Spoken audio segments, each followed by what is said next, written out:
తాకట్లో ఉన్న మీ బంగారాన్ని విడిపించి ఆ రోజు ఆన్లైన్ రేటుకి కొంటాం. Sharma gold company. Suman TV వీక్షిస్తున్న ప్రేక్షకులందరికీ కూడా శ్రీమాత్రే నమః. మనము కార్తీక పురాణంతో పాటు శివపురాణాన్ని కూడా తెలుసుకునే ప్రయత్నం చేస్తున్నాం కదా. ఈ శివపురాణంలో భాగంగా ఒక 3 భాగాలు మనం చెప్పుకోవడం జరిగింది. సూతుడు సౌనకాది మనులకి ఆ యొక్క శివపురాణాన్ని ఏ విధంగా చెప్పారు అని చెప్పే విషయాల మీద మనం చెప్పుకుంటూ ఉన్నాము.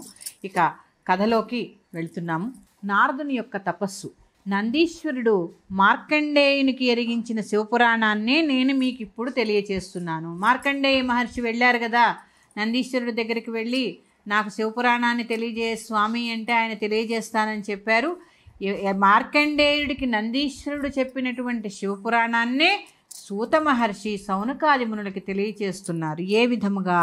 మహర్షులంతా సూతుడు చెప్పబోయే విషయాలను ఎప్పటికప్పుడు గ్రహిద్దామా అనే ఉత్సుకతతో ఉన్నారు.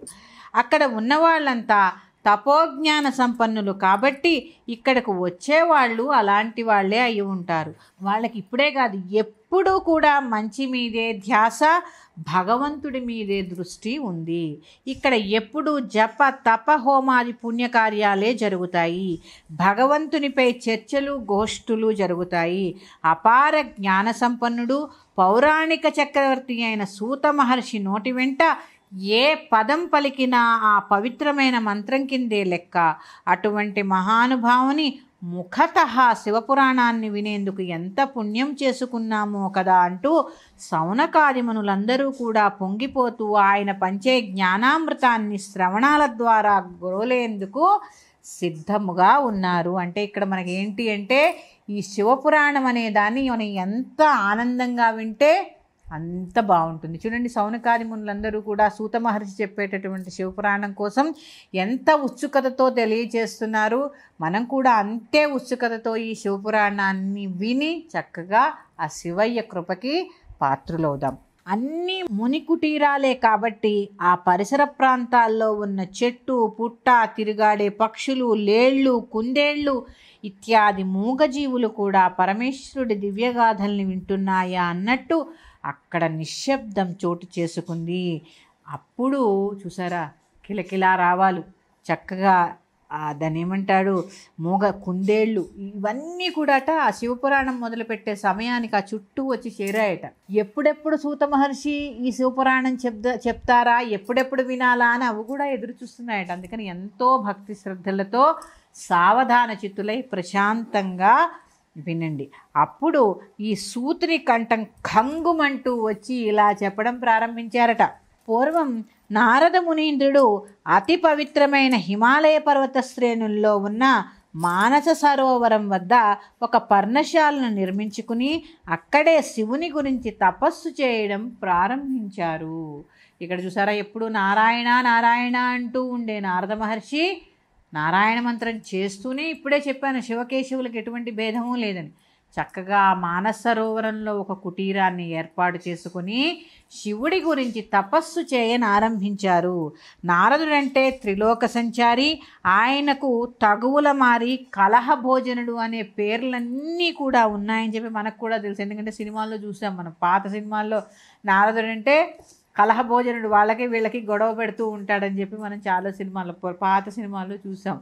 అలాగే ఆయన చేసే పనులన్నీ కూడా చివరికి మళ్ళీ ఏమవుతాయి, జగత్ కళ్యాణం కోసమే జరుగుతాయని చెప్పి కూడా మనందరికీ తెలుసు. ఆయన ముందు ఎంత ఆడిపోసుకున్నా చివరికి మాత్రము ఎంతగానో పొగుడుతారు నారద మహర్షిని. అటువంటి నారదుడు తపస్సు చేయడం మొదలుపెట్టేసరికి స్వర్గాధిపతి అయిన ఇంద్రుడికి భయం పట్టుకుందట. ఎందుకంటే మనలాంటి వాళ్ళని తపస్సు చేస్తే ఏముంటుంది, ఏముండదు. ఏదో భగవంతుడు మన తపస్సు మనం అక్కడ కూర్చోవడానికి ఎంతో సమయం పడుతుంది. అలా మహా తపస్సు అయిన నారదుడు ఆ శివుడి కోసం తపస్సు మొదలు పెట్టేసరికి ఇంద్రుడికి భయం పుట్టుకుందట. సాధారణంగా లోకంలో ఎవరన్నా తపస్సు చేయడం ప్రారంభించారంటే ముందు భయపడేది ఇంద్రుడే, దేవేంద్రుడే. ఎందుకంటే తన పదవికి ఎక్కడ గండం వస్తుందో అని ఆయనకి భయం. ఇప్పుడు కూడా అదే భయంతో నారదుని తపస్సు చెడగొట్టేందుకు తన రాజసభలో నాట్యం సాగించే సౌందర్య రాశులైనటువంటి రంభ, ఊర్వశి, మేనక మొదలైన అప్సరసల్ని భూలోకానికి పంపిస్తాడు. ఎలాగైనా నారదుని తపస్సు భగ్నం చేయమని వాళ్ళని ఆదేశించాడు దేవేంద్రుడు.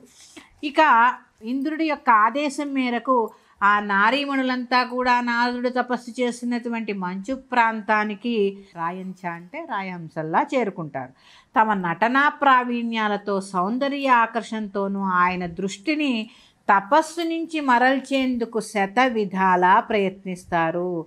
చివరికి తమ వంపు సంపుల్ని సైతం ఏకాకి ఆజన్మ బ్రహ్మచారి అయిన నారదుని మేనుకు తగిలేలా నాట్యం చేస్తూ అతనిలో ఆ యొక్క తపస్సుని భగ్నపరిచేలాగా భగ్నం చేయడానికి వీళ్ళు పూనుకుంటూ ఉంటారు. వీళ్ళ నాట్యం చూసి పరిసరాల్లోని పశుపక్ష్యాదులు సైతం కూడా అబ్బాయి ఎంత బాగా నృత్యం చేస్తున్నారు అని చెప్పి పరవశించిపోతూ ఉన్నాయట. కానీ నారదునిలో మాత్రం ఎటువంటి చలనము లేదు. వీళ్ళ ప్రలోభాలకి ఎటువంటి ఆకర్షణ కూడా లేకుండా ఆయన కళ్ళును మూసుకున్నట్లే నటించి వీళ్ళేం చేస్తున్నారు అని చెప్పి ఓ కంట కనిపెడుతూ నారదుడు ఎంతసేపటికి నారదుడిలో ఉలుకు పలుకు లేకపోయేసరికి అదంతా గమనించినటువంటి ఆ అప్సర స్త్రీలంతా నాట్యం చేసి చేసి చేసి అలసిపోయి ఆ ముక్కు మూసుకుని తపస్సు చేసుకునే జడధారి ముందు తన ప్రయత్నమంతా వృధాయే అనుకుంటూ ఉసూరనుకుంటూ మళ్ళీ ఇంద్రలోకానికి వెనుదిరికి వెళ్ళిపోయారట. తర్వాత ఇక్కడ మనం ఏం చెప్పుకుంటున్నాము? నారద మహర్షి యొక్క తపస్సు గురించి చెప్పుకున్నాము. చక్కగా ఈ అప్సరసలందరూ వచ్చారు, వారి యొక్క తపస్సుని భగ్నం చేయాలని చూశారు. అది జరగక మళ్ళీ ఆ దేవలోకానికి వెళ్ళిపోయిన తర్వాత జయమా పరాజయమా అని చెప్పి ఆ దేవేంద్రుడు అనుకుంటూ ఉన్నాడు. మరి యొక్క శివపురాణం యొక్క అధ్యాయంతో మీ ముందుకు వస్తాను. శ్రీమాత్రే నమః. స్వస్తి.